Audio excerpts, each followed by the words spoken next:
Next one, of course, is 9/11. We were very much out of position for 9/11. 9/11 hit, and my primary New York person was in Washington for training. I also had a broadcast reporter from Florida in Washington for training. 9/11 hit. I've got no one to go to in New York. So immediately I had to depend upon our print reporters, but also get some of the freelancers who we work with all the time as the first wave of coverage in New York.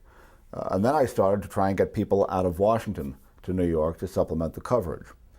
I sent some up there. I had my Florida guy, not in Florida, but in Washington, so I had at least one extra body and I could get him up to New York.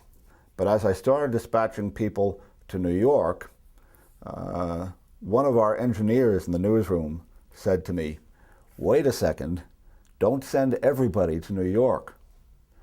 What if they're not finished?" And not 5 minutes later, bam, the plane went into the Pentagon. Well, I get asked by students a lot, can you look at my tape and tell me if I have a shot? I stopped doing that because I will look at a tape and I'll think privately, what a loser. And then next thing I know, that person's working. So I learned to realize that my personal tastes in someone's on-air ability doesn't matter. Your ability to chase your own hopes and dreams matters more than anything. Craft skills are important. So if you know how to write, you believe in yourself, and you're willing to chase your dream, anything can happen. So if you do ask somebody like me to look at your tape and they give you discouraging or disparaging remarks, don't take that to heart. What I tell students is test the market yourself and treat your job search like you would treat, for instance, if you were opening up a pizza parlor. You would go to the bank and you would ask for a loan, and the bank would say, okay, fine, show me your business plan. And your business plan would have expenses and it would have revenue, and there would be a certain point in your business plan where revenue had better exceed expenses, and you've got to be profitable. So treat your job search like a business. Figure out how much time you can devote to it, 6 months, a year, whatever, and you're going to start sending out tapes. If at the point in your business plan where it called for you to be profitable, you still don't have a job, then maybe at that point the market is telling you something.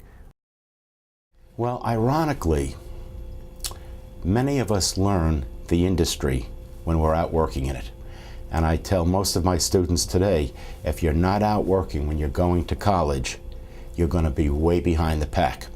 So what I found most helpful were the courses in writing, political science, history, things like that that could fill in the background, because the actual technical stuff or the actual news stuff, as we would say, was being taken care of on the side, because I started working from my freshman year in college and I was always using college to supplement the job itself. Now, college is important.